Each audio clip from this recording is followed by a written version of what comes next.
FlamesNation, Noah in person. We're here at Montana's 130th Southeast. We're here recording an episode of Shot Down in Flames, summer edition, silly season edition, if that's what you want to call it. But the number one thing here is we're here to get Montana's messy. You're crushing ribs, I'm crushing ribs, we're crushing beers. Cheers. Cheers, my man. And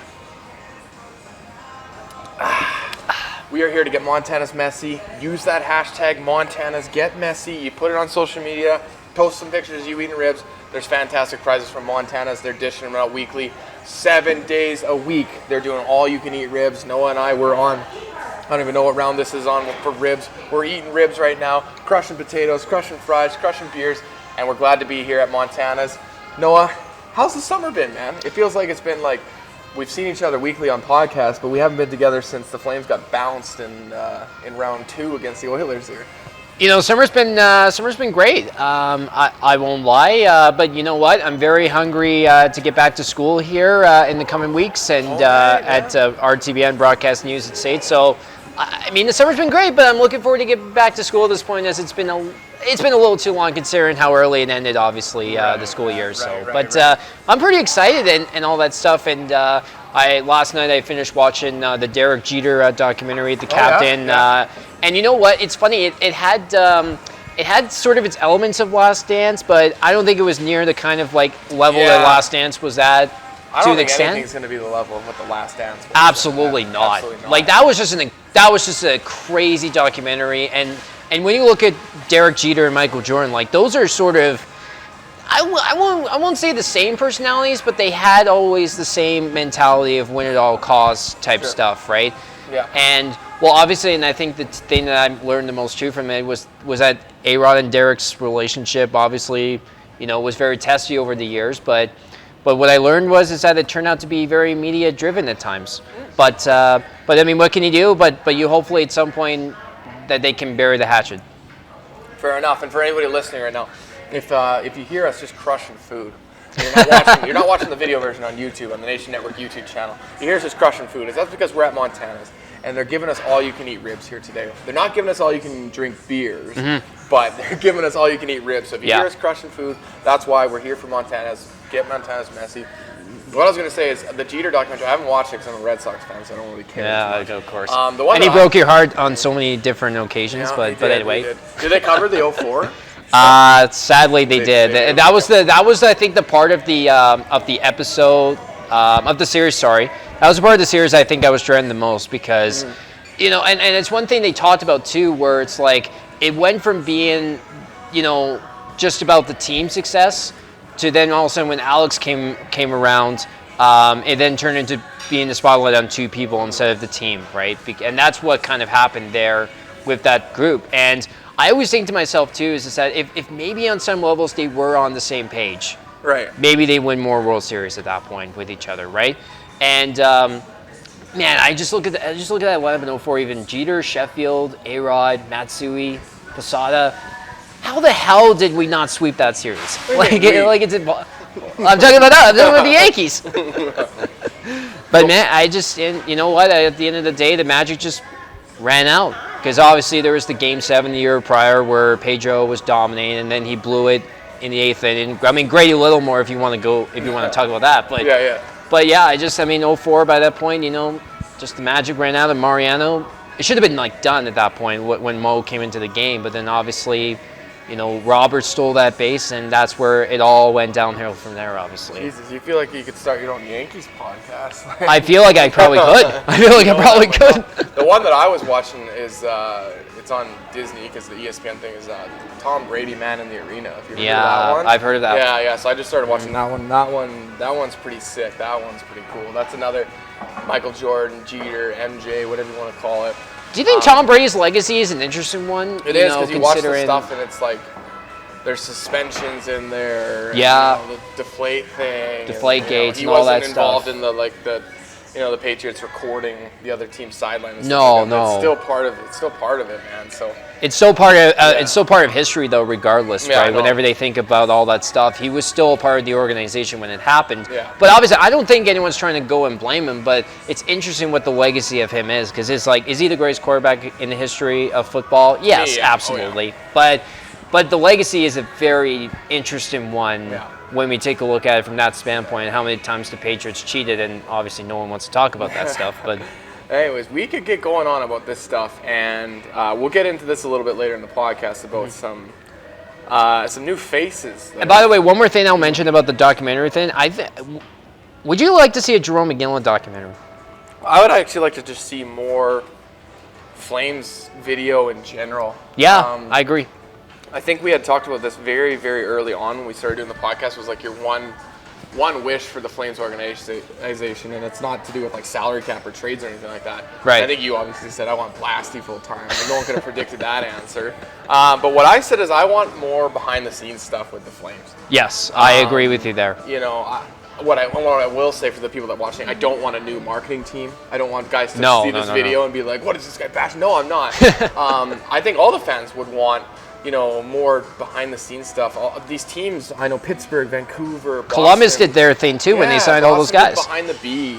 They do these video series on YouTube now, where YouTube is such a big thing, and It is. it's what we're doing right now. It would be cool to have a Flames 24/7 behind the scenes, Yeah. mic'd up a player a game here and there. They don't even do it at practice and stuff like that. It'd be interesting to see what Daryl's like, behind the scenes too. Well, What he's really like. I don't know, from and an again, overall like I don't standpoint. know what the whole marketing thing is, and guys can correct me on this and that. I don't think Daryl has a say in that stuff. He doesn't know. So no. it's No, but it's interesting to see, though, when it comes to when you're documenting practices, when you're documenting in-game stuff. Like, it is actually interesting to see what Daryl's like, because we all see Daryl, and people think he's this grouchy old man and that type of stuff. But that's probably not the case at all. Not even close. He always has that win at all cost mentality too. Daryl does. Sure. And that's what you love the most about it. Yeah. So that's my thing. You asked me about a Gimlin documentary. Yeah, I think Yeah, it'll me too. be way down the line. I think so. When we're a lot older, when these guys are retired from the game. That's Yeah. what you see with the Jeter, the MJ. Brady's not retired, but I mean, he might as well should be. But Yeah. you might see like a Last Dance style McDavid, a documentary, Probably. or like Crosby, or like an Ovechkin or something like that. But who is the NHLer though, whether it be iconic status, like legend, or current player who is deserving of a documentary? I think we got another rib order coming here. I think we do. We should order some more. I think we should order some more we ribs. should order do more another ribs. round. Let's get messy. Let's Okay. order some more ribs. I'm gonna try a different sauce or stay with the same. I'm sauce? gonna do the Texas Bold this You're time. gonna go with the bowl. Same sauce. So you stick with the Texas. Yeah, bowl? Texas Bowl. Thank you. Thank you. See, we're ordering ribs mid-podcast. Yeah. That's what we're doing here. Yeah, we're here to Podcast, get Montana's messy, Can't everybody. hear that enough. Get Montana's best. So your question was, who would you want to see? Like, who is the most deserving NHLer, whether it be past or present, who deserves a documentary done about them? Like a Last Dance style documentary. I want to say it's Crosby, just based on the body of work, Yeah. the amount of cups won, Mm-hmm. and then also with these documentaries, you need the drama behind this kind of stuff. Oh, you do? The injuries that he endured with the concussions and the broken jaws and this and that. Yeah, we never heard Yeah. much about that type of stuff from him Yeah, before. and none of these guys, I mean, the Brady one's a little bit different, but it's only one season or two seasons or whatever. But like Michael Jordan was a little bit later in the career or whatever. Jeter, it's all like longevity with one team. Yeah. Right. So having Crosby, you wouldn't want a guy that's jumped around a whole lot of teams. I mean, it would be cool. It's cool to see that kind Yeah. of stuff. I mean, Ovechkin would be an interesting one too. Yeah. Because the biggest thing is I would want. I know they do them. I don't know if it's through Sportsnet or they do it through whoever, but it'd be cool to have the HBO 24/7 series back. Like, Oh remember my God, man. Those were Pittsburgh, like- Washington, the New York, Philadelphia ones. The Oh, I loved those. Bruce Boudreau. Even at a young age when swearing was happening, I probably should not have been listening to that swearing back in the day, but yeah, those were yeah. so great to watch. Like it just gave it an insight as to how the team had to deal with Making me feel adversity. fucking old. Oh, swearing was hard when I was 20 watching these things. Man. So, Right. Yeah, bring back HBO 24/7. Do that, but The Bruce Boudreau and the 24/7 will always be iconic. yeah, 100%, man. But yeah, we're here. We're here in the silly season.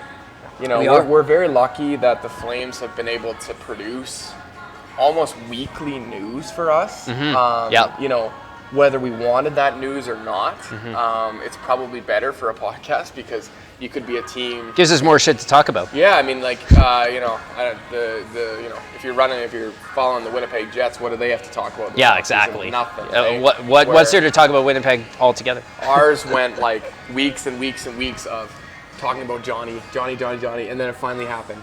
And then you've talked about it again for another week, the fallout of it. Yeah. And then Kachuk happened.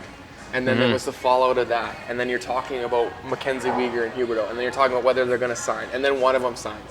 And now we're at the point where my confidence level in Mackenzie Weegar getting signed is definitely there. You know, I don't have a whole lot of heavy You know, there is a sources on rumor or that. two that it was supposed to happen this week, but obviously we haven't seen anything yet. But you know how Brad likes to get things done on Friday nights before the weekend so he can go up to his cabin. Man. So the guy that's running FlamesNation social media, I'm sitting there at 8:30 at night, and this just pops up. We got Monty signing, Kachuk trade, we got Huber. It all happens at night, man. Like, can we not do this during the day? Like, Well, Brad likes to be unpredictable with his moves. we will give a shout out. And by the way, we should probably talk about the Huberdeau extension, which happened last week. I do want to give a shout out to the eyeballs on Twitter, though. Yes. Yes. Fucking Ryan Leslie, whenever he tweets the eyeballs, it just sends people into a Into a frenzy. Panic, man. Like, I got people texting me left, right. Get a hold of Leslie, find out what he's doing. Get a hold of him. I'm like, I know as much as you guys do. I have no idea why he tweets the eyeballs, but he clearly knows something, and there's weight behind it when he does. And he's got close connections to the organization, so he knows exactly what's going on. He does it the right way too, and he allows the fans to have some fun with it. As much as it was like 3 hours of, I let it go after an hour, and I was like, okay, when it happens, it happens. I know for a fact you were refreshing Twitter every 5 minutes. I absolutely did. Yeah. Because it's like you never know what it's going to be. You don't know if it's going to be an extension. You don't know if a big trade has just come down. Like, you truly do not know. So, and I even joked around saying, is this Ryan Leslie breaking that Blassie's coming back or something? Well, that's what everyone's trying to put two and two together. Like, is it because people were like, it's so quick for the Huberdeau extension? And the one thing too that we have to remember here is that just because there's a guy like Ryan Leslie who tweets eyeballs right away doesn't mean it's going to be broken right away. Fair it's enough. a process. It just sounds like it's coming. And I 100% don't think a process. that he's ever done it, and it's been like days later. It's been hours exactly later that it's happened, right? And people always have to remember too is that it's a process to these things getting done, because there's always like this woodwork that still has to be finalized before they can officially announce the news, or if someone can drop the bomb. Like Elliott was obviously the first one to drop the bomb that Huberdeau extended. I think he credited Leslie. Yeah, he credited Leslie for the eyeballs, but it was him who dropped the eyeball that it was an extension first before everyone else dropped it. Shout out to the guy Leslie. Les is an absolute beauty. I've met the guy. One of the best. Many, many times. My first introduction to Ryan Leslie, you know, he followed me through Missing Curfew, and he reached out to me personally when my friend Jimmy Hayes passed away, which is coming up on a year. But he reached out during that time, and him and I kind of connected and clicked from there. So I met Leslie this summer at Flames Development Camp. In the middle of Stampede, and Leslie fella, I'm throwing you under the bus. You were hurt. You were hurting that day. I could tell you were hurting that day. Some of the words you were saying weren't making quite sense, so I could tell you were hurting. But he's a constant pro. You would never be able to tell. Helped us out with the interview at FlamesNation. Said, Les, you're a beauty fella. Yeah. Going back to that Huberdeau thing, man, it's still like it's August, whatever, the 12th today or whatever, and like to sit here and, you know, we're talking about Jonathan Huberdeau. Like, what the fuck? Like, you know, the funniest thing that has been a thing on Flames Twitter for quite a long time has been the talk about possibly trading for Jonathan Huberdeau. I remember it being a talk after the 19 season where they lost to Colorado, and thinking, is it time to try and make a big move with one of the core players, right? And Huberdeau's name was mentioned among that. So we've been talking about Jonathan Huberdeau possibly being a Flame for like, I want to say 4 years now. That's been the talk around Flames Twitter. I just didn't expect it, man. Like, I know. Well, and that's the thing is that I just thought, man, it would have to take so much for that to happen. And, you know, with the good player he is, he's going to get a big cap hit. But boy, oh boy, did it ever come in full circle, with Jonathan Huberdeau. It's just wild, man, because, you know, going back to what I was saying about, you know, me being part of Missing Curfew, we had Mackenzie Weegar on the show maybe 2 months ago, right when they got bounced by Tampa. Right. And like he was all talking about next year we're going to do this with Florida, and next year we're going to do this. We're going to be better. We're going to be a better team. Like, Yeah. I don't think he had any idea that this was coming. Yeah, exactly. I don't think Huberdeau. I mean, nobody knew that Huberdeau was going to be available along with Mackenzie Weegar. Yeah. Like, that's the thing that was the most surprising was that, you know, and I'll just say this too. When I first heard that Matthew was going to be traded, that he wanted out, I was so pessimistic, and I felt, oh man, the Flames are going to blow this one somehow, like they've always done with trades, right, and asset management.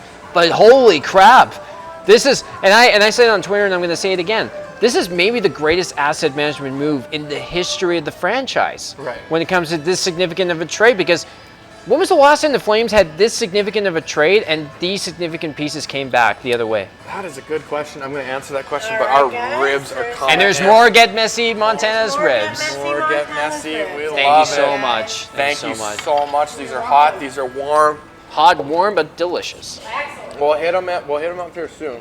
Yep.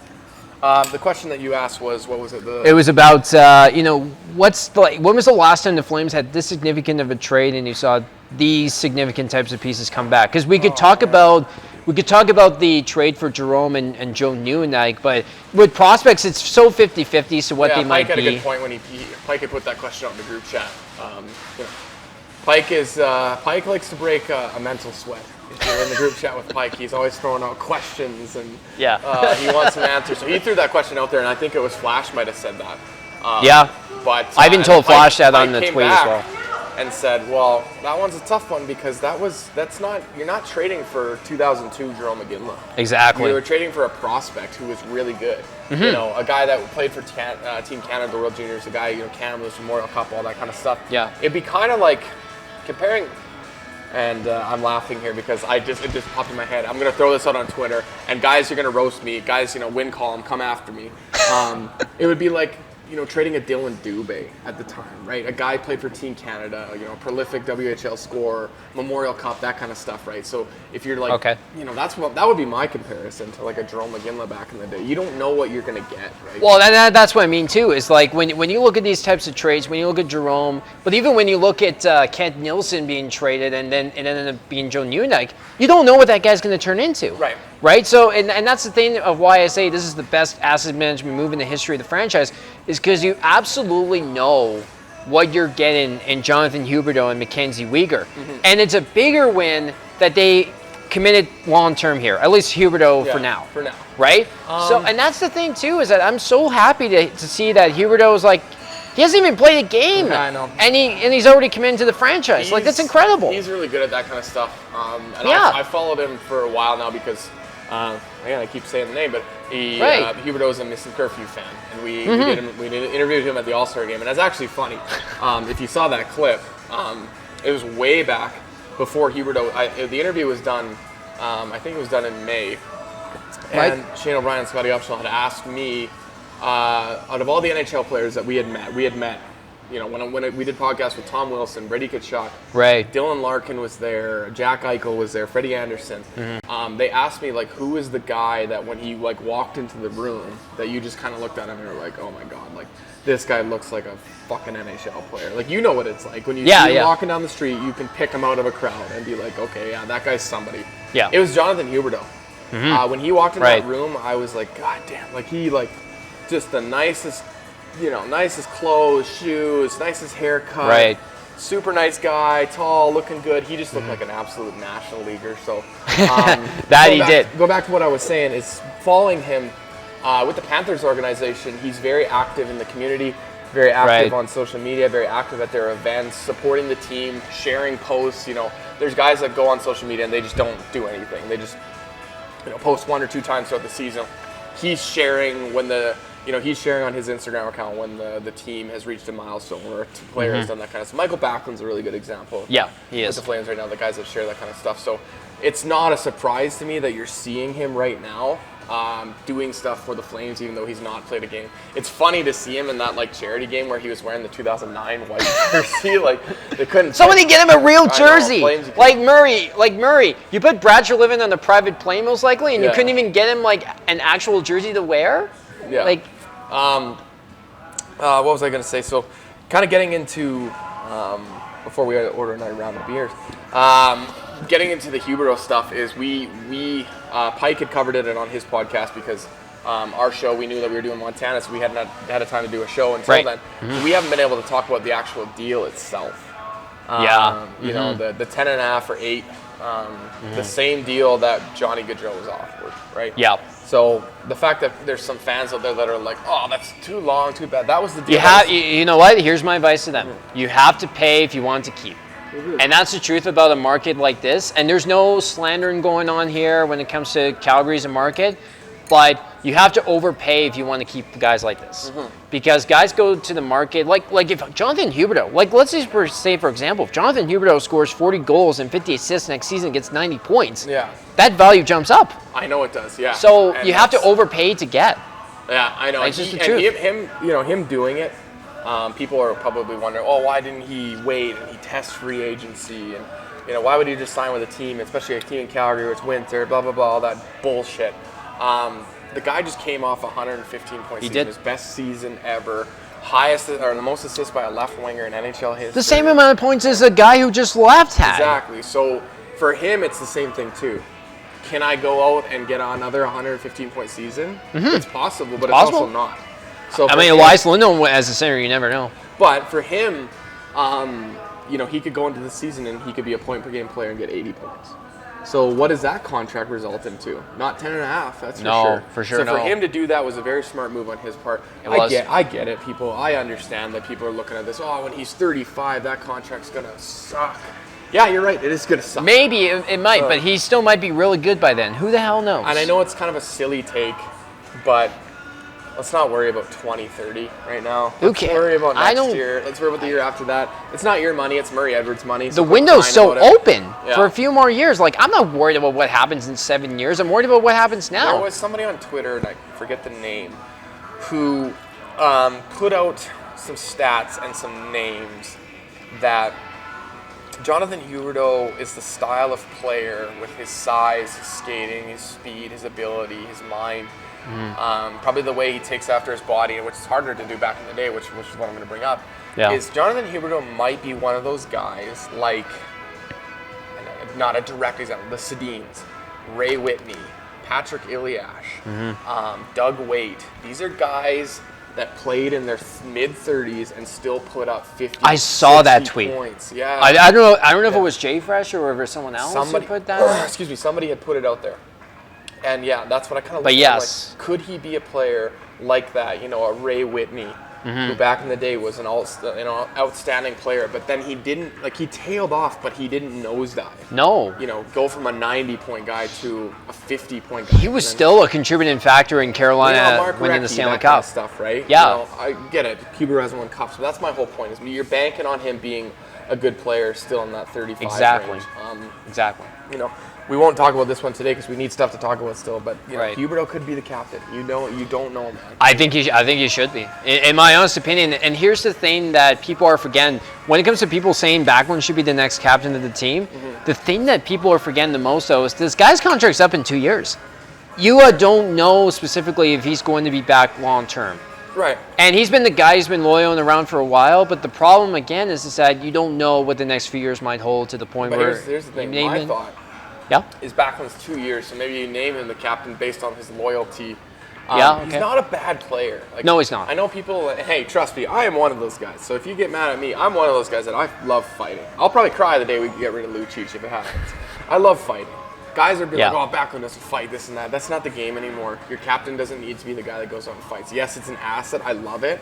I love the fact that a Jamie Benn still goes out and fights, and a Gabriel Landeskog goes out and fights. McDavid ain't fighting. No, he's not. So there's captains out there that don't Jerome McGinley stuff anymore. Yeah, it's not that anymore. So I think that there's value in Backlund being a captain. Maybe he is the captain for 2 years, and they don't get a cup, and he wants to go chase a cup, and they end up moving him. Yeah. Can you name Huberdeau the captain in 2 years? You probably can. I think you can. Or you can do it now. We don't know, man. So you know what the most underrated thing about this is? What's that? He's gonna wear Gary Roberts' number 10. Like that's gonna look so sick in terms of jersey sales as well. Christopher Stieg? Yeah, maybe. Yeah. No, it's gonna be good, man. And Dave Lowry? Yeah, no, I think our new addition, Robert at Ring of Fire. Yeah. He's been putting this I will grab, actually, while she's here, I don't know if you're good. I'll grab another beer. Same here. We'll go another round of beers. Yeah, another round of beers, please. Let me take that out of the way. Yeah, go ahead. Thank you. Thank you so much. Mid-podcast round of beers. Let's go. Let's go. So- Keep crushing beers. Beer and ribs. Montana's get messy. Remember that. Use that hashtag, guys. Our new guy, Robert, Ring of Fire. Yeah. He's putting out the best of, number 8, number 9, and then you get to number 9. There's only one number 9 in this and that. But Number 13 was a bit of a divine one yesterday. Well, there it's a touchy subject. We'll say that. 100% it is. The answer to me is obvious. Ole Jokinen.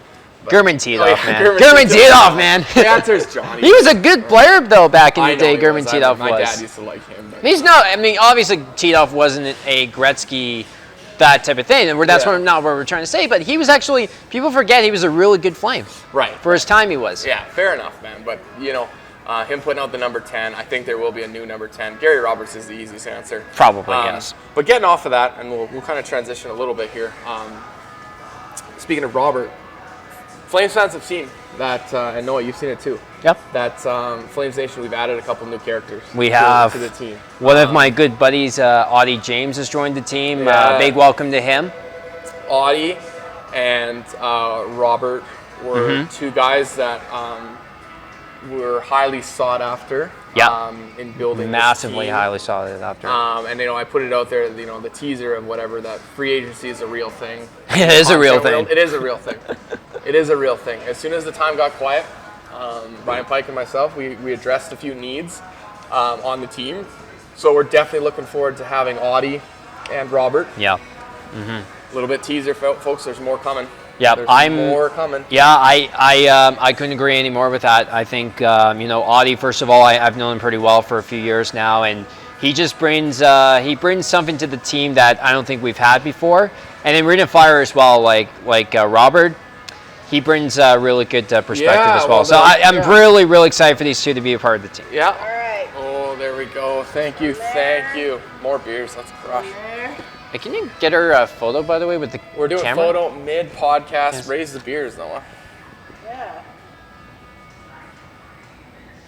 Right on. Great, So thank we you so had much. to do a photo op mid-podcast. We have. For everyone listening, Got to go up. we are good. Thank you so much. For everyone listening, we're in the middle of Montana's right now, crushing ribs, crushing beers. Thank you to our sponsor, Yeah. Montana's. We are just welcoming the new guys to our team. It's the quiet season right now, so It we is. don't really have a whole lot to talk about. Once September gets rolling around, we won't get into it, but there's going to be a new spot at the top for sports podcasts and sports listening. Yep. This season. So thank you to those guys for coming on board. Robert had sent me, because we're doing an Instagram Live after this, and Robert wanted to ask a question. Okay. But he wasn't sure if he was going to get on the Instagram Live. And this question was for you, Noah. How did your Saddle Dome tour go with, is it Rick Tulsie? Rick Tulsie's his name, so yes. You did a Saddle Dome tour with Rick Tulsie. I have, it's funny because I've actually done the Dome tour 2 times before. And that day I was on my own at the house, and my dad was at work, and I was like, you know what, I'm going to go out and just go browse around, that type of thing. And I decided to go by the Dome just to have a look at the store and that type of thing. And then I saw that there was the tour thing happening at 1 o'clock, and I was like, okay, I'll go hang out with Rick doing it for a little bit. And it was all great. I mean, it was a typical Dome tour, but but it's always good to go walk around in the home sweet home. What kind of stuff would you see on that tour that you wouldn't see as a fan? And I'm talking about from social media, because we live in the world of social media right now, where you might not necessarily need a tour to see what's going on. So what's something that you would have saw there that fans would be like, oh cool, that might be cool to see? Well, there's a thing that I never knew existed. That's just near the away locker room, and that's called like the Hockey Canada locker room. It's specifically a locker room for when Team Canada is beginning its training for certain events like the Olympics, the World Juniors, et cetera, et cetera. So I never knew that existed until now, which is pretty cool to see. And obviously there's no ice at the Dome yet, and they're just actually starting the process. I think yesterday Rick said they were starting the process of it. So So yeah, I know that I've been on the Dome tour 2 times prior to this, but this one was also really good as well. The third does time. it cost anything? No, it's free. Okay. That guy Rick seems like just an absolute beauty. That guy. You can does. tell what kind of human being he's like. Just by if you just scroll through his Twitter page, it's just like you can tell this guy just is damn good at his job. Yes. A very humble human being. Seems like an awesome guy to work with. And Rick, this is an open invite. We'd love to have you on the show sometime. we'd also love to be able to do a content piece at the Saddle Dome with you. So open Yeah. invite for that, Rick. Awesome stuff like that. It's it's cool to see that there's people out there like that in this world. So cool stuff like that. Like I said, there's not, we're anticipating a Mackenzie Weegar signing anytime now. We don't know when that could be. The weird one today was the guy from Spittin' Chicklets, Rear Admiral, put out the Lucic thing with the eyeballs. Yeah.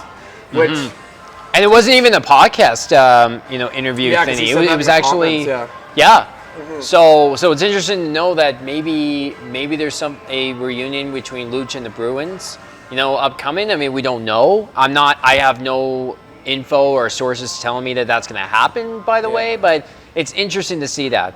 Yeah, I mean, you'd have to, it's one of those things where, somehow you'd have to eat salary because the Bruins You'd are have over to the- they're over probably. the cap The right now. 2.2 over the cap. Yeah, so that you'd have to eat salary, but does that make sense with who you bring back? I don't know. Yeah, I don't know. Who knows, man? I think we're going to enter a time period where...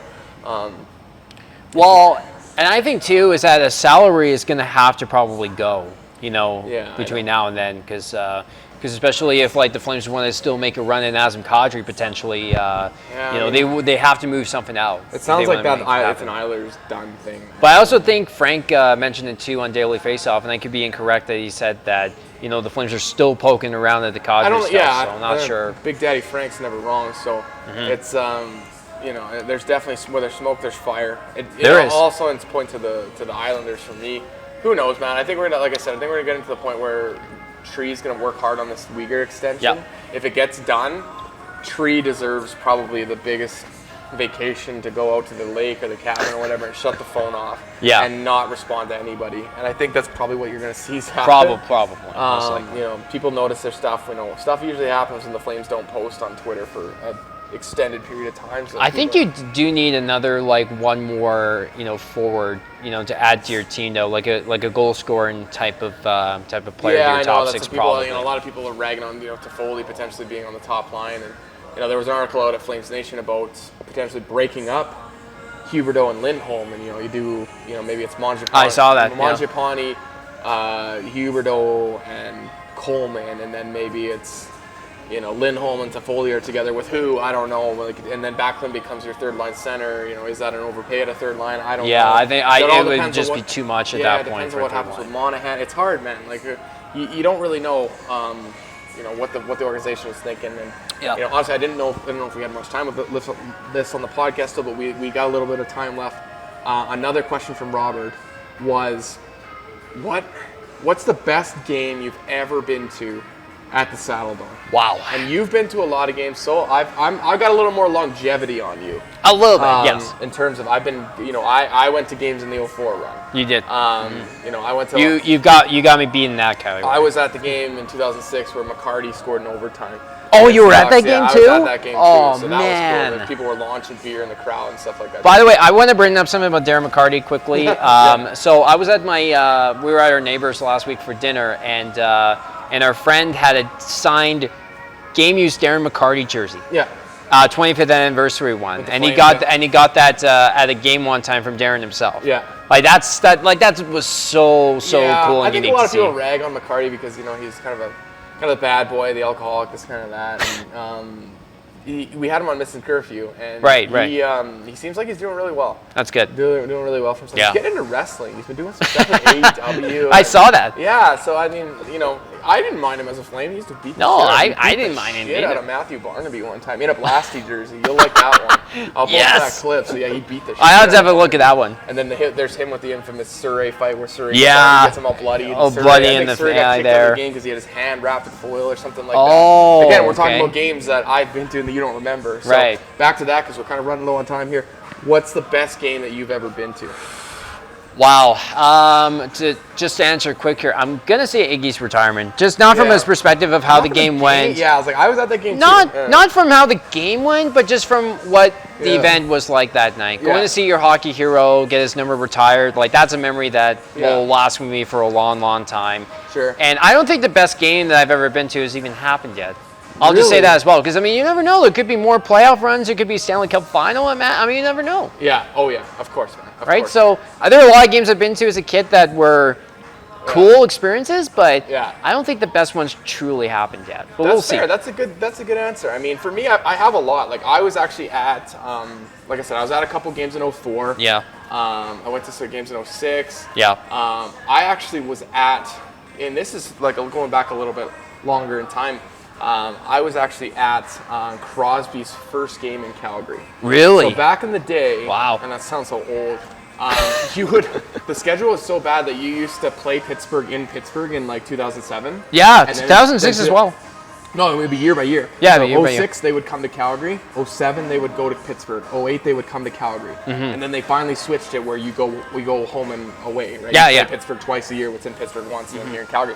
So it was a pretty big deal when he came to Calgary for the first time. I remember. We Yeah. still had Goddard. Yeah. And Goddard squared off with George LaRocque. It wasn't a great fight, but it was there. And the game went to a shootout. Man, George LaRocque, you always remember him for being an Oiler than you do but other teams. Yeah, he went to Pittsburgh for a while, and Yeah. Arizona, Montreal. So he had some longevity. He did. Recent memory would be, it had to be the game. Well, we also know if you go back to a few old episodes of Shot Down in Flames, you have Yeah. Your my infamous story my of performances at Rogers Place where I got punted from the press box by Bob Stauffer. But you dial it back, it was the last regular season game between the Flames and Oilers last year where it was that 9-8 game. Yeah. And that was a nuts game. That game was fucking insane. I was at that game too. Yeah, you were. That's right. Yeah. You weren't part of Flames Nation yet. I wasn't, but But that was my first introduction to Oilers Nation. That's right. And Bag Milk and Jay and Tyler, all those guys came down and just got absolutely mangled at Last Bet Brewing. So we just got mangled. We got crushed up in the press levels. It was a good time. You know, I was the only Flames fan there, and I think the Oilers had scored maybe 20 seconds into the game. So Yeah, I remember that. This is going to be a long fucking night. And exactly. It turned out to be really good. that was like a playoff type game. That was Like a it playoff. And really that's, felt you know, like that it. was the kind of game where everyone was like, "Man, I want to battle Alberta." So Exactly, fucking bad. exactly. And, you know, hopefully we get some more games to come. But and that's the thing too. It's such a shame that the Flames and the Oilers will play only 3 times before the calendar year is over. Like that bullshit, sucks. man. And whoever the scheduling guy is, you screwed up big Yeah, time. That sucks, man. That really does suck. So, but it'll give us a fun month, man. Exactly. And anyways, we're here at Montana's. We're just gonna wrap up here. We got to do Instagram Live. Yep. You know, this has been good. Thank you to our sponsor, Montana's. Remember, Montana's Get Messy. Use that hashtag. Fantastic prizes. Rib Fest. 7 Yep. days a week. All you can eat ribs. The ribs have been amazing. It's been Montana's hard. I want Messy. to dive into them because it's been hard to eat during the podcast, but we definitely will. Thank you to everybody supporting us. We're going to be doing some cool episodes upcoming here with some of our new guys are going to hop on with us here too. And then we'll take a little bit of a break at the end of the month and we'll be right back into it for preseason. So this has been another episode of Shot Down in Flames. Cheers, Noah. I got a full beer. You got an empty one almost. Thanks for listening, guys. Cheers.